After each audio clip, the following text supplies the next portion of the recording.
Good morning. I'm in Kananaskis country today, just down at Wedge Pond, and there is something I wanted to talk about. Now, if you're a photographer and you use social media, you may have seen this meme doing the rounds at different points in time. I've seen it on photography Facebook groups, I've seen it on Instagram, and this meme annoys me a little bit. And let me tell you why. Now, I feel like that meme can be a little bit misleading, especially for beginner photographers, and it's a good example of the Dunning-Kruger effect, or Dunning-Kruger syndrome. And if you don't know what that is essentially when our kind of perceived level of knowledge tends to accelerate quite quickly when we start a new hobby or we learn about a new subject. And then once we learn a bit more, that kind of perceived knowledge will go down and then slowly start to rebuild. In short, the Dunning-Kruger effect is when you first start to learn about a subject, you think you know a lot about it, but in truth, you don't know enough to know how much you don't know. And I think we've all been guilty of this. For me, in photography, I've definitely been guilty of it. You learn the rule of thirds and the exposure triangle and a few bits like that, and you think you absolutely nailed it. You know exactly how to operate a camera, you know how to do all the manual exposures, and that's all you need to know. But that's simply not the case. And in a lot of circumstances, you shouldn't shoot with manual controls. And this is Wedge Pond. This is my photography location for this morning.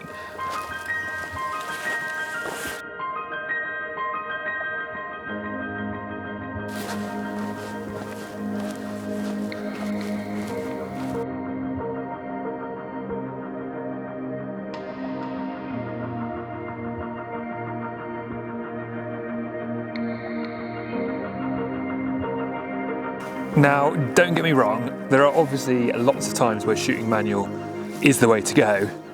For example, right now. So at the moment, I'm obviously set up on a tripod, doing some kind of longer exposures to flatten out the water and also get a little bit of movement in the clouds here. And I think in this situation, like shooting manual or full manual is kind of appropriate. It's a very controlled environment. I have the camera locked off on a tripod. I want to do a couple of different focus stacks, and I want the exposure to be the same for each one of those shots. So maybe not a great way to start the video to make my point, but there are lots of situations where I don't shoot manual. And if I'm not on a tripod, in all honesty, I rarely shoot manual.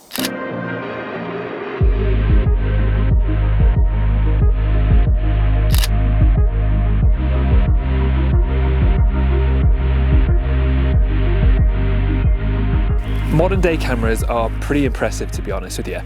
And even cameras from 10 or 15 years ago have a lot of automatic modes where the camera handles some of the exposure or some of the functionality. And then that leaves you just to kind of concentrate on the subject and capturing that moment. And you really need to utilize those functions wherever possible.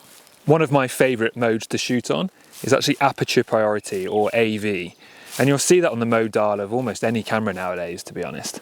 And what that does, it means I control the aperture of the camera, but the camera controls the shutter speed. And in a situation like this, it's perfect to be using something like that. So at the moment, I'm shooting through these trees towards the mountains and the reflection. And I know what I want is, I want these leaves in the foreground to be soft and out of focus, and I want the background to be sharp. I'm not particularly worried about the shutter speed. Like, I know if I'm shooting kind of wide open on this lens, or close to wide open, between f2 and f1.6, that I'm going to end up with a shutter speed that's fast enough. But it could be a pretty wide range, and I'm not really bothered about what that is. So I'm shooting it to Aperture Priority, focusing on the mountain, and then taking the picture and letting the camera handle the rest after I've chosen my aperture for the depth of field that I want.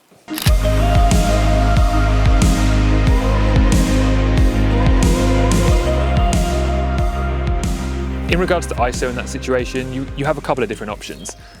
I'll often set it to kind of ISO 400 or 200, so not necessarily the lowest base ISO, but an ISO that I know is still clean within this camera. And this is a Canon 6D. It's actually about a 10, 12-year-old camera, but I do know what kind of range it works well in. So I can set it to one of those, knowing fully well that because the aperture is so wide, it's not really going to matter. However, there is another option with ISO. Again, you can let the camera handle that and put it on full automatic.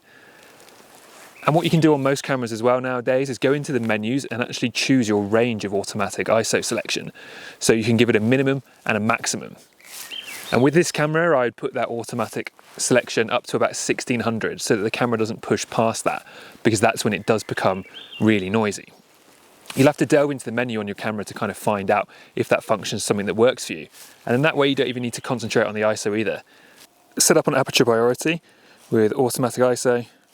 You can see here as I change the aperture number, the F number, the ISO and the shutter speed automatically change to compensate.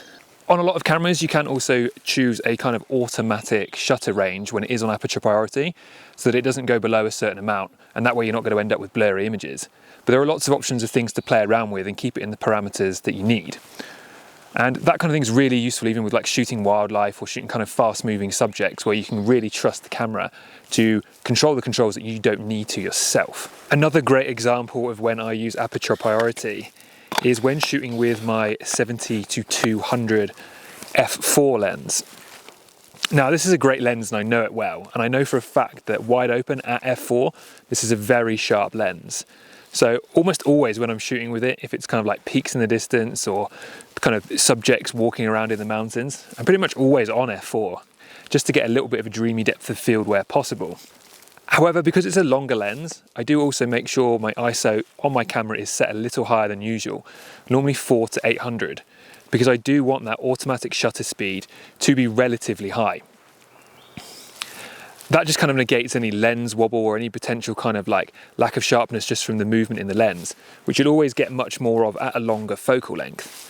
So yeah, my go-to is always Aperture Priority, f4, ISO at 400 to 800, just depending on the ambient light, and then letting the camera select the shutter speed for me. Obviously in both of those situations, you do need to have a good idea about the exposure triangle and how each of those three things work, and a good understanding of your own camera and the lenses that you're using to make sure you do get those best settings. But if you don't need to worry about the setting, let the camera handle it. Now, you might be thinking that in the past you've tried those settings or similar settings and tried shooting Aperture Priority, but you're getting exposures that are too dark or they're too bright, or maybe you're trying to shoot a panorama and you want to shoot multiple exposures, but you want them to stay the same. Now, there are several ways you can get around that as well. So you'll find on modern day cameras as well that, especially in Aperture Priority or Shutter Priority mode, that exposure compensation is really useful. You'll find you can tell the camera to automatically underexpose or automatically overexpose in increments of a third of a stop. So that way you can select your shutter speed or select your aperture, let the camera handle the other setting, but then tell it to underexpose or overexpose just depending on the conditions. And once you've kind of dialed that in, you'll be able to kind of shoot away without worrying too much about the automatic settings that the camera is handling. See here on this line, that's the exposure meter, and I can tell the camera to go under by one stop or come all the way up to go over by a stop as well.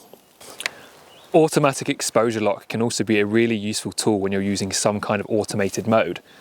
You'll often see it on the back of the camera here.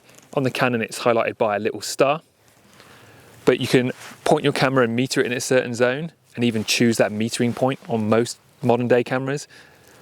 Automatic exposure lock, and then I'll often use that when I'm shooting a panorama, and I'll shoot 5 or 6 images across and the exposure will remain the same throughout. So again, another really useful tool to use alongside something like Aperture Priority or Shutter Priority. You can see on the back of the camera here that white box in the center. That's my exposure point. So if I bring that down to the trees, it exposes a bit lighter for the shadows, and if I put that up to the sky, it will darken everything down and expose for the sky. In this situation, exposing for the sky really makes the most sense, because I can tell that I'm not going to crush those shadows too much, but I'm not going to blow out the highlights. So I can press my exposure lock button here, and it will lock that exposure for the next few shots, and I can shoot away.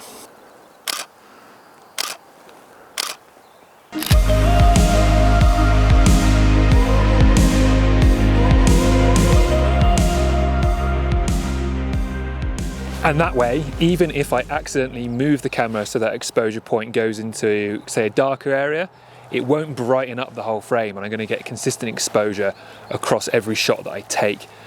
brilliant if you want to stitch together a panorama and not use full manual controls as you do it. One of the other main semi-automatic modes on most cameras is shutter priority.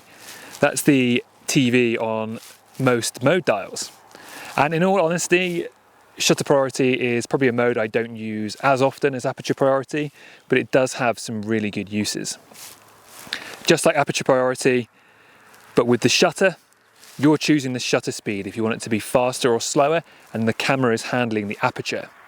So obviously if the aperture is not a big deal, but you need to freeze action or get intentional kind of motion blur, then this is a really, really useful mode. Once again, you can use that automatic ISO if you want to and set that between a range. Again, on the back here, you can see as I change the shutter speed here that says 1/13 of a second, as I go up and down, it changes the f-stop, and the ISO is also changing just to compensate and get a correct exposure. A couple of good examples of shutter priority being useful is one, kind of shooting wildlife. You want that fast shutter speed to freeze any action, or even shooting sports. And often shooting with a longer lens, at almost any aperture you are going to get a kind of isolated depth of field anyway. So you can put it on that faster shutter speed, fire away, know you're going to get that correct exposure, and really concentrate on capturing the moment. On the opposite end of the scale, a great example of when you might use that is, say, for intentional camera movement or kind of motion blur, especially when tracking with a subject. So if you're photographing a moving car or a bike and you want to get that little blur in the background, you probably want to be shooting at kind of 1/40th of a second or something around then. So that's the one setting you really need to dial in and have control over. And then the others can fluctuate up and down a bit, and you're still going to get good exposure and you're still going to get the shot that you're after. I'll try it out at 1/40th of a second in a second, just over on the road as some cars pass by.